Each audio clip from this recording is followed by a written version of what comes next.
আসসালামু আলাইকুম, শুভ সকাল শরীয়তপুর ফেরিঘাট থেকে। আর এই মুহূর্তে আমি অবস্থান করছি একটা ফেরিতে। আমি যাব চাঁদপুর হয়ে চট্টগ্রাম। আর সকালে সকালে ফেরিতে আমি উঠলাম। এটা একটি ফেরি। আর আপনারা সবাই জানেন হয়তো, ফেরিতে করে গাড়ি পার করা হয়, গাড়ি পারাপার করা হয়। গাড়ি পারাপারের জন্য এই ফেরিগুলো ব্যবহার করা হয়। একটা সময় কিন্তু পদ্মা সেতুর ওপাশে ছিল, এবং এবং আরিচাতে ফেরিগুলো কিন্তু ব্যবহার করা হয়। আর এই ভিডিওতে আমি দেখাবো ফেরি চালককে। দেখুন ফেরি কিভাবে চালায়। এই যে ভাইটার হাতে স্টিয়ারিং, ইনি কিন্তু ফেরির ড্রাইভার। উনি মূলত ফেরি চালাচ্ছে। দেখেন এত বড় ফেরি, যেখানে 10টা থেকে 12টা গাড়ি আছে, আর এই ভাই একা এই ফেরিটা কিন্তু নিয়ন্ত্রণ করছে। তবে আমার ভিডিওটা দেখানোর উদ্দেশ্য এই জন্য যে একটা সময় এই ফেরি ইতিহাস হয়ে থাকবে। তখন শুধু সবাই মুখে মুখে শুনবে যে ফেরিতে করে আমাদের গাড়িগুলো পার হতো, আমাদের বড় বড় গাড়ি পার হতো ফেরিতে করে। এগুলো কিন্তু একটা সময় একটা প্রজন্ম শুনবে। আর এগুলো ছবি যদি থাকে, ছবিতে শুধু দেখবে, তারাও কিন্তু একটু আশ্চর্য হবে আসলেই কিভাবে গাড়ি পার হতো। আমরাও ছোটবেলায় যখন ফেরির নাম শুনতাম, ফেরিতে করে গাড়ি পার হয়, এটা একটা কিন্তু বিস্ময় একটা বিষয় ছিল আমাদের কাছে। এবং ওই সময় একটা কৌতুক আবিষ্কার ছিল, কিন্তু ফেরিতে গেছিলাম, তুই বলো তো দেখি ফেরির কয়টা চাকা। তা বলে যে ফেরির কয়টা চাকা, রাতে উঠছিলাম তো এই জন্য ফেরির চাকা কিন্তু গুনতে পারিনি। এগুলো কিন্তু একটা সময় শুনতাম আর কি। আর এটা কিন্তু সেটা। এখনো কিন্তু অনেক লোক ফেরি শুনছে, কিন্তু ফেরি কিন্তু বাস্তবে দেখিনি। আর এই জন্য আমি ফেরিটা কিন্তু দেখালাম। চাঁদপুরের লঞ্চ, এটা চাঁদপুর থেকে ঢাকার উদ্দেশ্যে রওনা হচ্ছে। এটা কিন্তু চাঁদপুরের একটা লঞ্চ।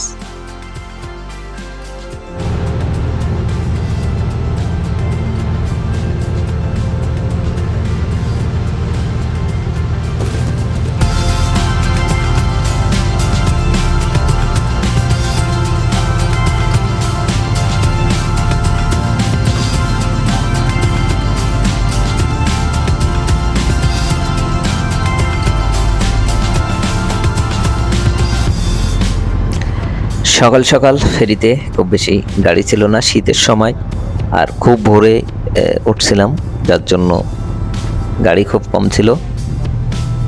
দেখুন ফেরিটা মোটামুটি ছোট, খুব বেশি বড় না। আর আপনারা যারা ফেরি সম্পর্কে জানেন না, তাদেরকে বলি, ফেরিতে উপরে বসার জায়গা আছে, সেখান থেকে নদীগুলো উপভোগ করা যায়। আর মাঝখানে দোকান আছে, ক্যান্টিন আছে, সেখানে খাবার পাওয়া যায়, ভাতসহ বিভিন্ন জিনিস। আর আপনারা যারা ফেরিতে উঠবেন, দুর্যোগপূর্ণ আবহাওয়াতে যখন ফেরিতে উঠবেন, অবশ্যই উপরে ওঠার চেষ্টা করবেন, উপরে বসবেন। গাড়ির ভিতরে না থাকারই চেষ্টা করবেন, গাড়ির ভিতরে থাকবেন না।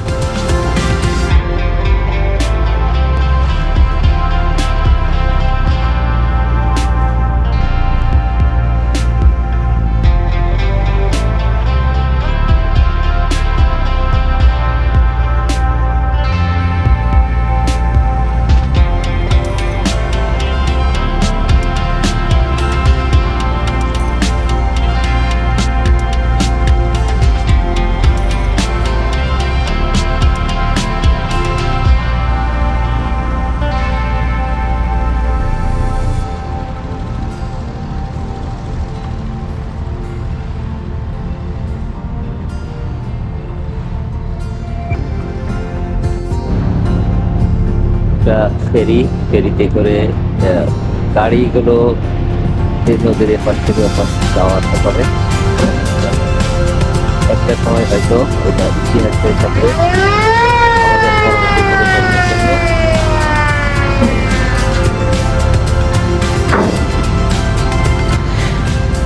ফেরিতে মূলত এই গাড়িগুলো আছে। আর পাশে একটা ফেরি ওটা কিন্তু ছাড়ছে মাত্র।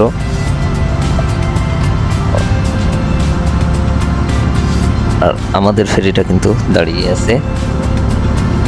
ওই যে আরেকটা ফেরি দেখেন, গাড়ি পারাপার করছে।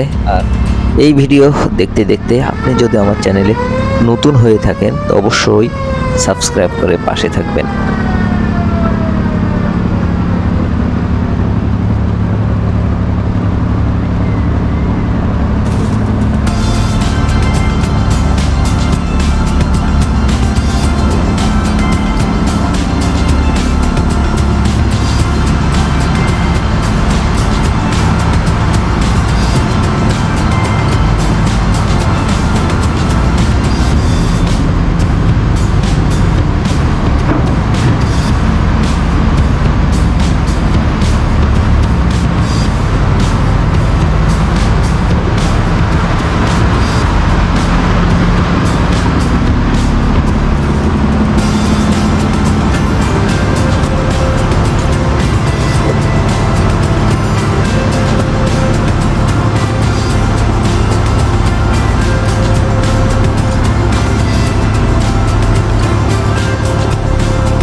শরীয়তপুর ফেরি থেকে সবাইকে আবারও স্বাগতম জানিয়ে আমি আমার ভিডিও শেষ করব।